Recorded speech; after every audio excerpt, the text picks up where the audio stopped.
আবেগ, এসব আবেগ চলবে না। আমরা ভুয়া ডাক্তারদের চিকিৎসা করাবো না, ভুয়া শিক্ষকদের পড়াবো না।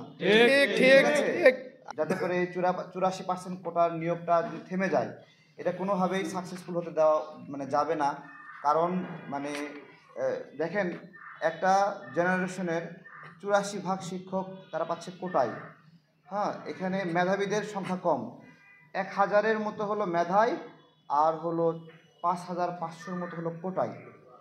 এটা বিশাল একটা ডিসক্রিমিনেশন। এই জায়গা থেকে আমি আমাদের আহত ভাইদের দৃষ্টি আকর্ষণ করেছিলাম যে, আমাদের আহত ভাইরা, আপনারা কি এই বিষয়টা অবগত আছেন যে এইরকম একটা জুলুম হচ্ছে, অন্যায় হচ্ছে? তো এখানে আমার খুব ভালো লাগছে, তাদেরকে বলার সঙ্গে সঙ্গেই প্রায় তারা 8-10 জন এখানে চলে আসছেন এই বিষয়ে প্রতিক্রিয়া জানানোর জন্য। আমি মনে করি এটা আমি নিজেও একজন আহত ছিলাম, গুলিবিদ্ধ ছিলাম। তো আমি মনে করি আমাদের সকল আহত ভাইদের প্রতিনিধি হিসেবে তারা যে বক্তব্য দিছে, তারা কেউ এই বিষয়ে আপত্তি করবে না, তারা কেউই কোটায় নিয়োগের জন্য কোনো মন্তব্য করবে না বা চাইবে না।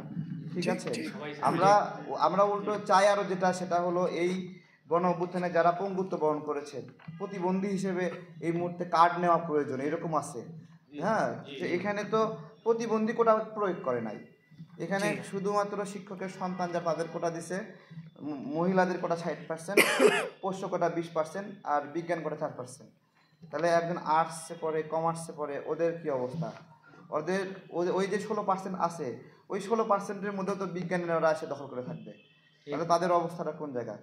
আমাদের এই বিষয়টা গভীরভাবে উপলব্ধি, আমরা দীর্ঘদিন ধরে এই লড়াই করতেছি। সরকারের প্রতি আমাদের আহ্বান, আমাদের আহত ভাইরা আজকে এখানে দাঁড়িয়েছিল, তাদের কথাগুলো আপনারা ইউনূসের কাছে পৌঁছে দেবেন। আসিফ নজরুল স্যার, আমাদের সঙ্গে মজা করবেন না, এটা মজা করার বিষয় না।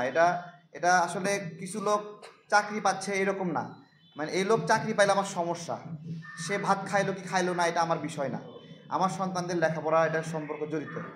ঠিক আছে, সে কান্নাকাটি করবে বাচ্চা নিয়ে, আপনার হলো শাহবাগে 2 বছরের একটা বাচ্চা কোলে নিয়ে আসছে, জলকামানের সামনে দাঁড়াইছে, উনি কোটায় শিক্ষক হিসেবে নিয়োগ চায়, ওনাকে কে বলেছে 2 বছরের বাচ্চাকে জলকামানের সামনে দাঁড় করাইতে?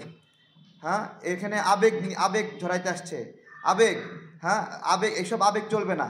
আমরা ভুয়া ডাক্তারদের চিকিৎসা করাবো না, ভুয়া শিক্ষকদের পড়াবো না। ঠিক আছে, আমরা পড়াবো না, এদেরকে কেউ শিক্ষক বলবে না, এরা কেউ এখনো নিয়োগ পায়নি। নিয়োগ না পেতে কেন শিক্ষক বলেন আপনারা? ধন্যবাদ সবাইকে।